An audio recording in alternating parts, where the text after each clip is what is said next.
Good morning, everybody. Welcome back to Sizemore in the Morning right here on Cool Gold 96.7. Actually got a good special guest for you this morning. We have Senator Rand Paul live on the line with us. I'm going to go ahead and bring the senator on, and let's do that now. Senator Paul, thank you so much for, again, being on Sizemore in the Morning right here on Cool Gold 96.7 in London. Good morning to you, sir.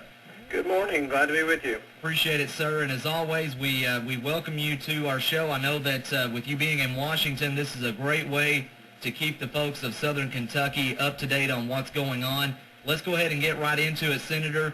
Let's talk about the current situation in Washington and how that is not only affecting southeastern Kentuckians, but what you're seeing is taking place in Washington right now.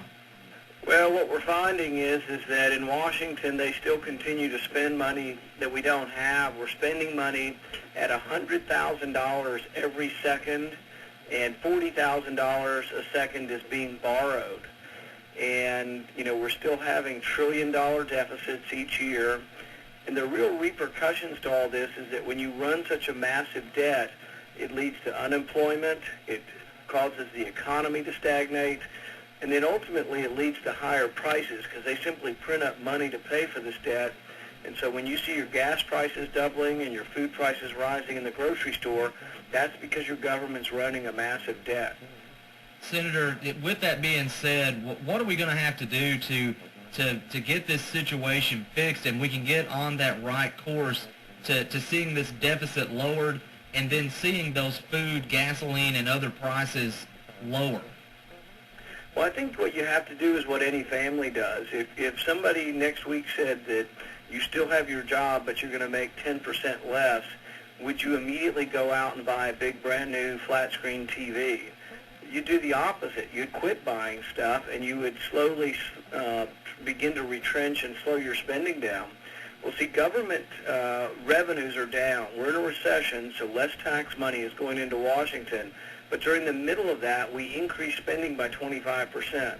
So over the last 3 years, we've increased spending 25%, but our revenue's gone down. And so it makes absolutely no sense. You've got to cut spending. And so I'm promoting a plan I call the penny plan. And this is where we cut 1 penny out of every dollar.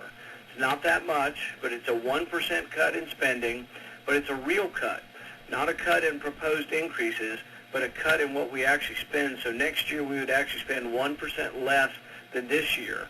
If you do that for about 7 years, you balance the budget.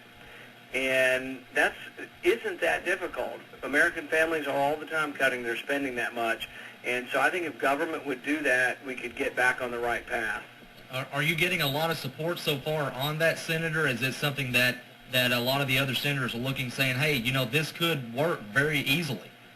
Yeah, we're getting more and more co-sponsors every time we talk about it, and we're hoping that if we could become a national campaign, if we could get people talking about it around the country, that it really could catch on. And so we've started a national campaign. We're going to be doing some internet advertising about the penny plan and trying to get people to sign a petition to send to their congressmen and to their senators in support of the penny plan. Absolutely, and let's switch roles here a little bit, Senator, and let's get to some issues facing the folks of Kentucky. Let's talk about the bridge situation that is in Kentucky right now. Well, we have 2 bridge problems, and they've been wanting to replace these bridges for probably over 10 years, both of them. The most immediate emergency is the one in Louisville. They've actually closed down an interstate bridge. It's called the Sherman-Minton Bridge, and it's closed down because they found a crack in the bridge. Well, what I discovered is that not only do we not have a plan to replace the bridges, we have no emergency fund to fix the bridges. And about the time I found out about this, I found out that we're taking 10% of our highway funds, and it's mandated to be spent on beautification projects. So they spent over $1 million in Florida on a turtle tunnel. They spent over $100,000 in Tennessee on a squirrel sanctuary. And then they spent over $200,000 just in my town on a movie theater in a museum. And this is highway funds. And so I said, well, that's crazy. We shouldn't be doing that when we have such a shortage of money. I said, let's take that 10% set aside and let's set aside it into an emergency bridges fund. And so I rode down with the president to Cincinnati, and I presented my idea to him on Air Force One. Absolutely. And let's jump into that a little bit, Senator. Let's talk about how your visit went with the president on Air Force One this past week.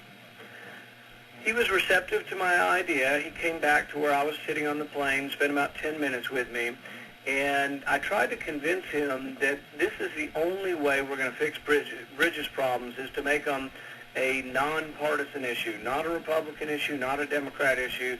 Let's make it a small little bill like this that transfers some money in the highway department, but would have a real and lasting effect on building and repairing bridges. And he listened, and he didn't absolutely say he would support it, but he said introduce it and he would think about it. And I think it has the best chance because right now there's a Republican jobs plan, there's a Democrat jobs plan. Neither one of those are specifically going to replace those bridges. And they're very partisan in the sense that we as Republicans want what we want, and the Democrats want what they want. And there's not likely to be a jobs bill go through right now, but the bill that I'm promoting could go through with bipartisan support. Absolutely. Well, Senator, like I said, I wanted to take a few minutes to be able to get you on the air this morning, talk about some of the situations that have been going on, things that you have been seeing since you are in that role in Washington. Is there anything else that's going on that would interest southeastern Kentuckians? Anything else that you are trying to implement through Washington? Well, one of the things we've been working on is that, the president, when he ran for office, said that he would bankrupt coal. And I think that would be devastating for Kentucky. And so we've been working hard to try to rein in and add a layer of control over the EPA so the EPA can't shut down our mining industry. And we have a bill called the RAINS Act. This is something Congressman Davis from Northern Kentucky and I are supporting. And what it would do is say any new regulation that the EPA writes that would be over $100 million in cost to the economy has to come back to Congress and be voted on. Right now, the bureaucrats just write these rules, and we have no say in it. Even Congress doesn't get a say. So this would make these rules come back to Congress, and we would get to vote on them. Absolutely. Well, Senator, I want to thank you, first of all, for taking time out to be on the morning show this morning right here on Cool Gold 96.7. And as always, we appreciate you and what you are doing in the Senate. And we thank you for not only that, but also thank you for looking out for issues that not only face America, but also faces Kentuckians as well. So like I said, I'm sure we'll be talking with you again soon, and we'll be keeping up with you as well. But thank you again for being my guest this morning. Thank you. All right, we'll do Senator. it again soon. Thank you, sir. All right, we want to thank Senator Rand Paul for being on the show this morning.